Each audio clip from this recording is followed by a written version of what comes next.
You ever been fired in a Starbucks parking lot? Not a corner office. Not even a Zoom call. Just the hot asphalt of a suburban strip mall, iced coffee sweating in your hand, while a man in business casual tells you you're no longer aligned with company goals. That was me. Friday. 2:14 p.m. Jason, my boss of 7 years, stood there next to his silver Tesla, squinting at me like the sun was making this more difficult than it needed to be. He'd ordered my drink for me. I remember that because he handed it over first, like some consolation prize. Oat milk, right? He said. You always go oat. I said thanks. Thought we were going to talk numbers, maybe projections for the new quarter. We were mid-contract with 2 major vendors. I'd just locked in the Baxter account last week. I had a notepad in my bag, ready to talk Q4 strategy. Instead, he started with, I really admire the work you've done here. Oh no. That's when my stomach dropped. That sentence never means anything good. It's the HR equivalent of we need to talk. Jason kept going. Something about restructuring, new leadership energy, and how the company was evolving. I wasn't fired because of performance. I wasn't fired for any reason that could be written down on paper. I was fired because Claire needed my seat. Claire, the strategic coordinator with 2 months of experience and a corner office already picked out. Claire, with her tight blazers, empty calendar, and the kind of fake humility you can only pull off when you know someone powerful wants to sleep with you. I watched Jason fumble through his speech while the condensation from my coffee slid down onto my fingers. My hand was shaking, just slightly. Not from fear, more from disbelief. 7 years of loyalty, and this is how it ends? Standing between a Civic and an F-150, pretending this conversation isn't humiliating? I didn't interrupt him. I didn't say a word. I just stood there, holding that stupid drink while he laid out the final terms, effective immediately, severance included, laptop drop-off by Tuesday. Then he smiled, like he'd done me a favor. Claire's really excited to step in, he added, like I was supposed to clap. That was the part that stuck with me the most. Not the firing. Not even the casual cruelty. But the confidence in his voice when he said her name. Like I wasn't a person, just a placeholder. Like Claire had already been measured for my desk. And he tried to hug me. That was real. He leaned in, arms open, like we were parting ways after a good run. I stepped back. Have a good weekend, I said, and walked off. I got in my car, closed the door, and just sat there for 10 minutes with the engine off. The iced coffee was still cold in my lap. I stared at the dashboard, and every memory of every weekend I'd ever worked for that company came flooding in at once. The late nights. The missed birthdays. The times I skipped lunch so Jason could shine in client meetings. I even covered for him once when he forgot to file the quarterly budget review. Claire didn't even know how to open a locked Excel sheet. I'm not guessing, she literally asked me how in a Slack message 2 weeks ago. I trained her. I trained the woman who replaced me. There's a special kind of betrayal in that. I didn't drive home right away. I drove around for a while instead, through neighborhoods I couldn't afford, past couples walking dogs and kids playing basketball in their driveways. I thought about my apartment, my half-eaten meal prep waiting in the fridge, and the unopened bottle of Pinot Grigio on my counter. And for a second, I considered calling HR. Maybe even writing something up for LinkedIn. I'd seen other people do that, polite posts about moving on and new chapters. But I didn't. I didn't call HR. I didn't post on LinkedIn. I didn't even block Jason or Claire. Not because I was done. Because I wasn't. That weekend was blurry. I wore the same leggings for 3 days. Watched 2 full seasons of Forensic Files like it was my job. My sister sent me a $30 smoothie gift card with a hang-in-there note. I got 2 texts from coworkers. One said, "So sorry to hear." The other sent a sad face emoji. That was it. 7 years of making people look good and cleaning up other people's messes, and all I got was a smoothie code and 2 texts. Even the receptionist unfollowed me. That one actually stung. But it made something very, very clear. Nobody was coming to fix this. And that's when the fog started to lift. I pulled out a notebook I hadn't touched in years. Back when I still had time to think. It was mostly full of budgeting notes and scribbled work ideas. I flipped to the back. Wrote 1 sentence, just to get the noise out of my head. Let's see what fresh energy can really do. I closed the notebook and poured myself a glass of wine. Then I went to bed. No crying. No dramatic playlist. Just quiet. Because I wasn't grieving anymore. I was listening. I returned the company laptop at 4:59 p.m. on the dot. No note. No email. No eye contact. I handed it to the receptionist, nodded, and walked out. Claire wasn't there, but her voice echoed faintly from the back office. Laughing. Probably telling Jason about some article she skimmed on LinkedIn. That was the last time I stepped foot in that building. The next morning, I deleted my LinkedIn profile. Not deactivated, gone. I pulled the plug on all of it. Work email, old contacts, the digital breadcrumbs of my last 7 years. I scrubbed myself from the map. Then, I disappeared. I packed 2 duffel bags, ended my lease a month early, and drove 3 hours north to Asheville. Rented a 1-bedroom with creaky floors, no internet, and a view of some crooked pine trees. It wasn't healing. It was vacuum. Silence. No coworkers. No Slack pings.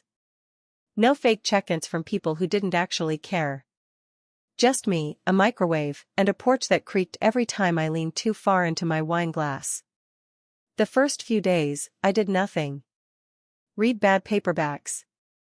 Walked. Saturday. Rewatched old procedural dramas. Deleted every photo of the office I could find. Burned my old company ID, in a metal mixing bowl behind the cabin. Watched the plastic melt into a warped mess, like a cheap badge of honor finally unearned. And I stayed quiet. I didn't message anyone. Didn't update my resume. Didn't post a vague new chapter caption. I didn't even block Jason or Claire.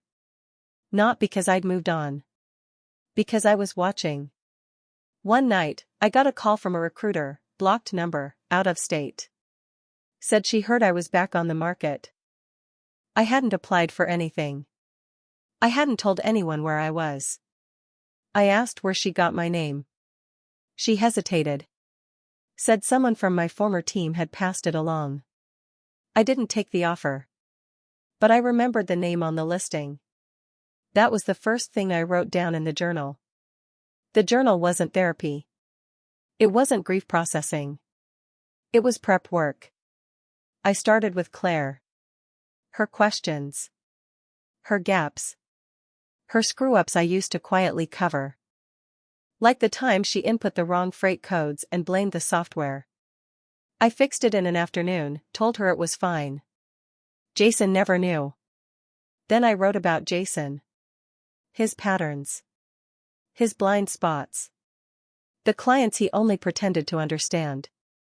The lies I patched up with real numbers and tighter timelines. The time he faked being in a meeting for 3 days while I salvaged the Dorsey account over a weekend. Every day, I wrote down one thing I used to handle, that neither of them had noticed was hard. Meanwhile, they were thriving. Claire posted a story from the Chicago summit, her in a blazer, holding a microphone like she earned it. The caption. Spoke on client growth today. Can't believe how far I've come in just 6 months. 6 months. I trained her for 4 of those. Jason commented, proud doesn't even begin to cover it. #leadership. I shut the app and poured another glass of wine. A few days later, I saw photos from the Miami conference. Claire was on stage again, her name on the event banner, Regional Director of Client Strategy. My old title. Word for word. The same role they fired me from for fresh energy. I clipped the image.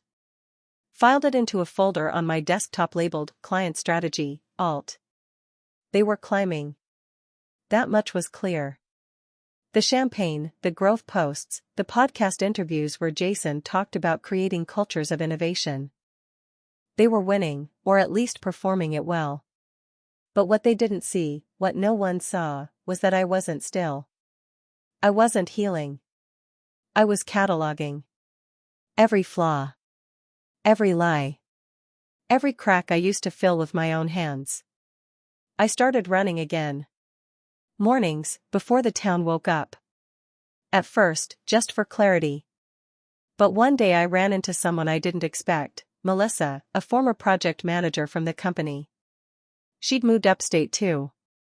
We locked eyes outside the co-op grocery. I gave a polite nod. She hesitated. Then she said, "I heard what happened." I waited. "I don't work there anymore either. Let's just say.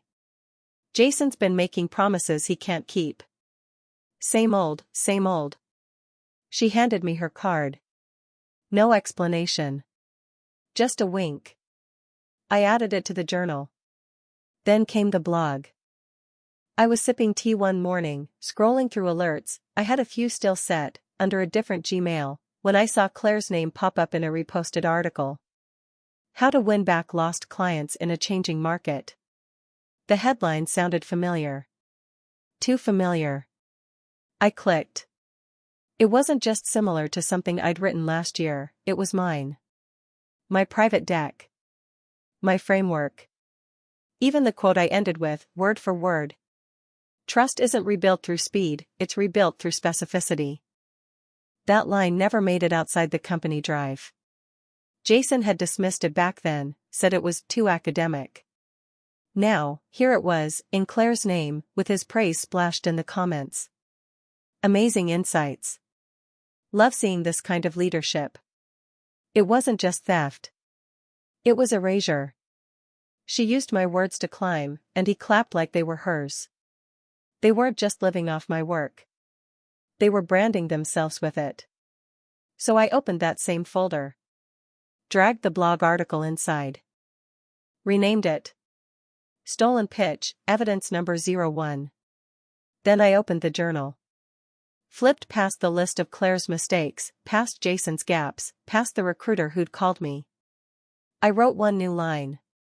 They built a kingdom on stolen bricks. Time to pull a few out. The first crack was barely noticeable. A small slip. A forgotten follow-up.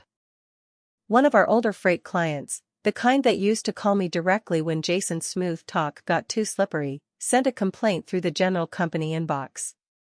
Apparently, the quarterly update never landed. No performance recap. No forecast. Nothing.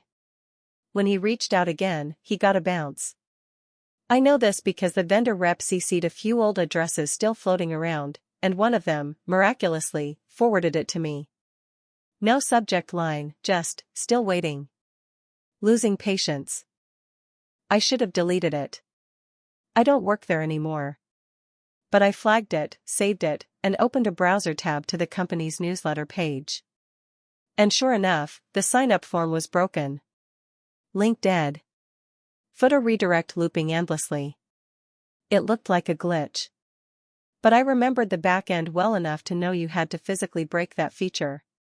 Or at least, know someone who could. A few days later, things slipped again, this time more publicly. A former client posted a one-liner on Twitter.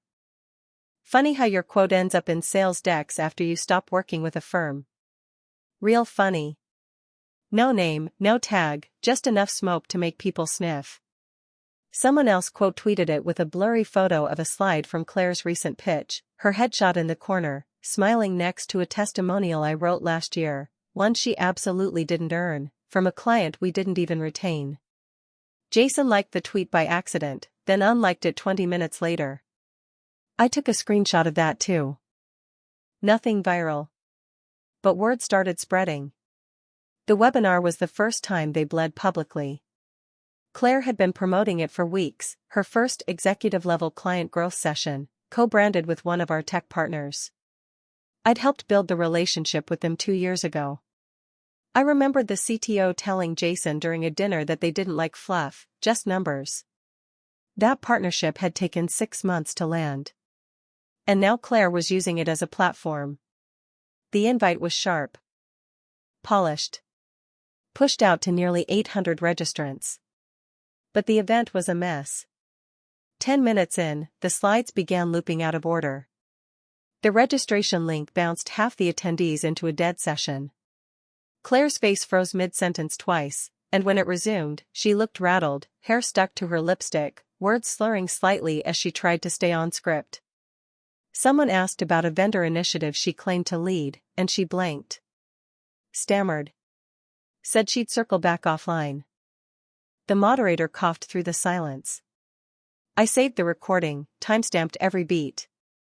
And if anyone had checked the admin logs, well, let's just say the webinar software didn't glitch on its own. By the next morning, someone on LinkedIn had posted a comment under the company's recap article. Curious, wasn't this framework originally credited to Taylor M? It got 3 likes. Then vanished. Stage 2 was reputation rot, slow, internal, and hard to scrub. The Glassdoor reviews started to shift in tone. At first, they were vague, tough place to grow. Leadership is complicated. Then they sharpened. Credit theft is normalized. Claire has no idea what she's doing, but the CEO seems invested in her success. Talented women leave fast.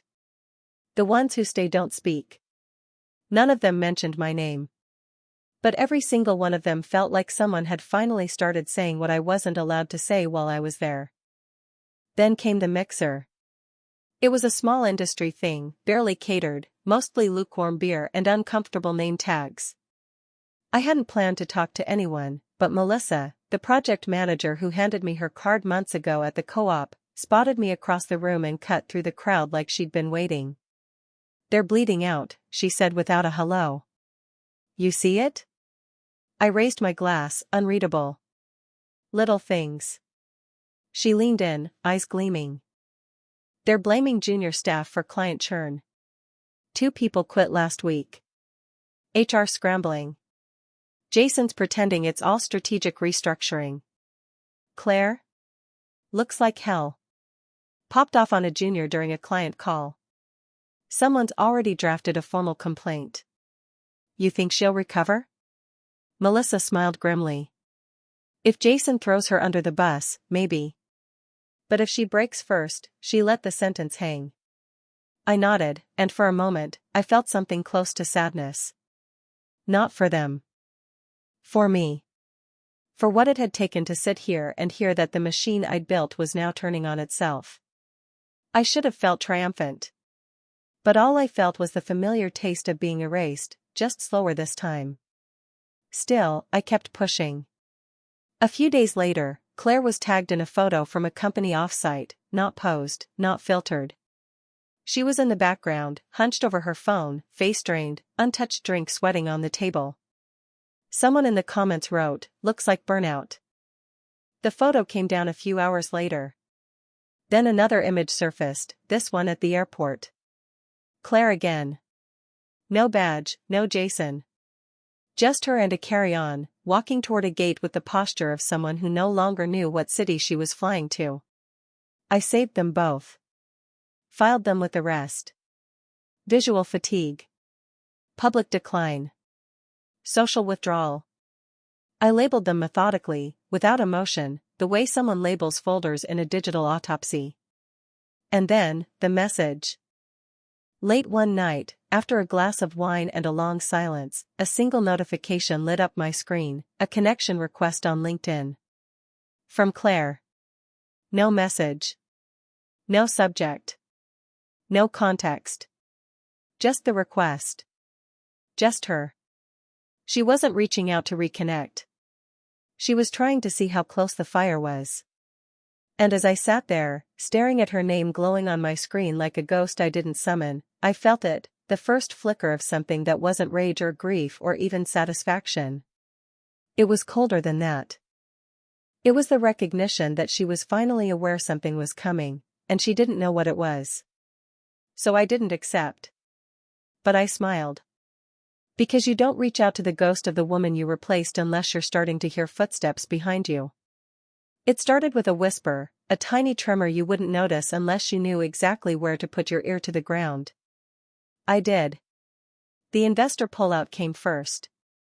One of the mid-sized VC firms we'd partnered with back when I was still there issued a quiet statement about leadership alignment concerns. No names. No drama.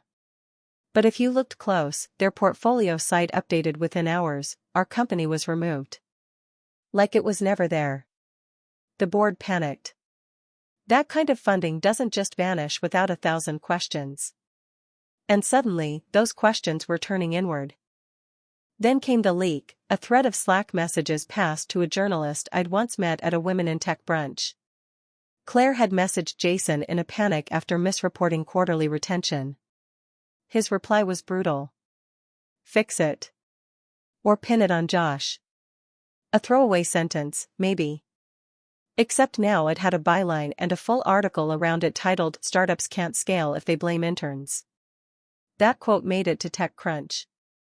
Jason's face, Claire's name, my old company, all splashed across headlines, not as innovators, but as frauds who'd sold fake polish to a real market. Jason tried to get ahead of it with a podcast appearance. He opened with some nonsense about authentic leadership and owning mistakes. But he didn't know what was waiting at the end of the episode, a clip I'd passed to the producer weeks earlier, one Jason forgot was ever recorded. In it, his voice was sharp, cocky, tired. Loyalty's overrated. We don't pay people to be sentimental. We pay them to be replaceable. It aired as The Closer. That episode? Their most downloaded ever. Claire's panel spot at the Chicago Tech Summit got pulled next. The official reason was logistics, but I knew the truth. The head of the programming committee was an old mentor of mine, someone who reached out the second he saw Claire's name listed as a thought leader using a pitch deck I wrote. Did she actually write this? He asked. I replied, no. And I can prove it. She was removed 48 hours before her flight. Jason didn't attend. The company's LinkedIn page went quiet. Then, on a Tuesday night, no warning, no subject line, Claire messaged me. I don't know what you're doing. But I'm sorry. I really am. I stared at it for a long time. She wasn't asking for forgiveness. She was asking for permission to feel better. I didn't give it. She needed closure? She should have thought of that before she let him fire me in a parking lot like I was late on a coffee run instead of the reason they had clients to pitch at all. And as I sat there, in my apartment, laptop open, wine untouched, the city buzzing outside like nothing had changed. I didn't cry. I didn't laugh. But I did sit there in the dark for a full minute and let myself feel done. 7 years, one sidewalk firing, and 100 sleepless nights, and I finally exhaled. But they still didn't know the worst part. They didn't know I'd already left. Already landed. Already signed 2 of their biggest clients. Because they came to me. I didn't pitch them. I didn't chase them. I didn't whisper a single bad word about Jason or Claire. I didn't have to. These were the clients who'd seen the work. Who knew the truth. Who remembered who fixed things when the golden couple smiled for the credits. When things started to crumble, they didn't ask for explanations. They just asked where I was now. And the firm I quietly joined 6 months earlier, the one with no social presence, no drama, just numbers and trust? We had room for them. Claire's apology stayed unread. Jason never reached out. Not directly. But someone told me he went quiet on LinkedIn. No more leadership quotes. No more podcast links. No more rooftop selfies about elevation. The man who once claimed to only hire killers now spent board meetings explaining retention problems to men who no longer believed in his charm. They built a company on stolen bricks. They thought I was under it. I wasn't. I was standing off to the side, watching it tilt. Turns out, the quiet ones aren't the ones you bury. They're the ones who outlast you.